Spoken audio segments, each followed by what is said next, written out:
Holla, if you hear me, my freaks and geeks, TDKV here, and today we're discussing what happened at Money in the Bank. Talk about each match, and I'll give my overall rating of the whole pay-per-view, or PLE, as they're called now. But first, before I do, please, if you're new, subscribe, hit that thumbs up button. We're live every day, and the channel's grown each and every day, so come support. But first and foremost, we're going to talk about the first match. And that was the men's Money in the Bank match. Honestly, of all the Money in the Bank matches I've watched, that might have been one of the worst ones. Just felt like the match was too rushed. There was a couple cool spots, but I don't know, the whole thing just felt rushed to me and didn't really give me that, excitement that you usually get from a Money in the Bank match. And then, spoiler alert, Drew McIntyre winning. I feel like almost anybody else in the match could have benefited from winning that, but him, I don't know. I don't feel like you needed to use that to elevate the feud even more than it already was between him and CM Punk, and I guess Seth Rollins now.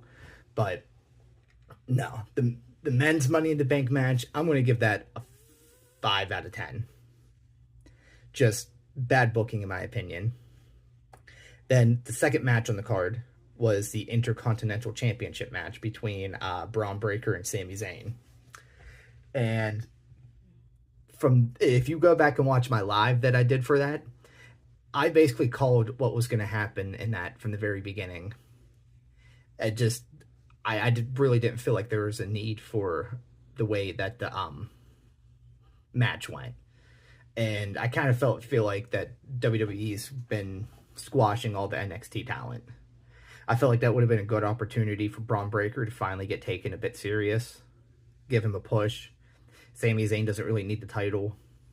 And yeah, I feel like all momentum he had, Braun Breaker, kind of got lost. Then the third match was the World Heavyweight Championship match. I don't know. This whole pay-per-view is a disappointment to me.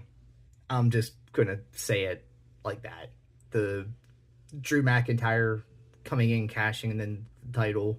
Seth Rollins looked good for the most part. I mean, he had to carry the match. But, yeah, I don't know. I feel like there was enough stipulation in the match in itself with, Damian Priest losing and having to leave Judgment Day. Or if Seth Rollins loses, he can never challenge for the title again. I don't really feel like there was any need for Drew McIntyre to cash in. And I just feel like in a whole, that wastes the Money in the Bank briefcase. And that's just wasted potential. I really wanted LA Knight to win. I felt like him carrying that suitcase for however long would have just elevated him even more. I don't know what they're doing with him, but he's just it's almost as if he's a jobber now. Why? And yeah, that whole match was a very big disappointment. No. Then the women's Money in the Bank match, that was actually stellar. The spots in it were great.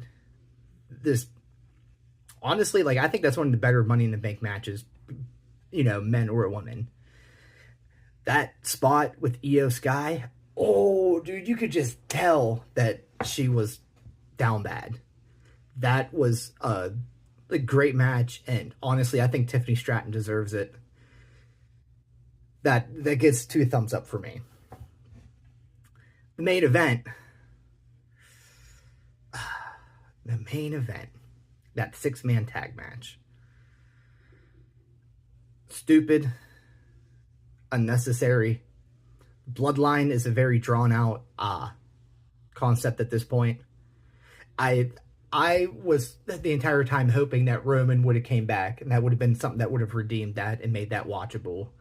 But instead, it was just your typical good guys starting off hot, and then the bad guys beating up the good guys for a little bit.